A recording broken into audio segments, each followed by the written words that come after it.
nombre es Fernando Morales Urbina, representante legal de la Escuela de Salud Colombo Americana ESCA.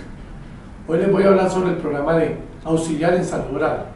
Es un programa teórico-práctico que tiene una duración de 3 semestres, o sea, año y medio.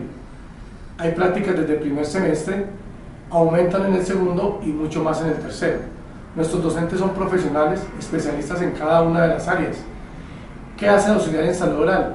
Hace toda la parte clínico-asistencial con el odontólogo, preparando instrumental, preparando los materiales, haciendo la parte de esterilización, manejando los registros, manejando el odontograma, haciendo la parte de profilaxis, de tartraje y sobre todo una labor muy importante, la parte de promoción y prevención. Estamos en matrículas en este momento. Venga, visítenos, estamos en la avenida 30 de agosto, número 32B59, piso 3, y los teléfonos 345-0744 o 336-3693.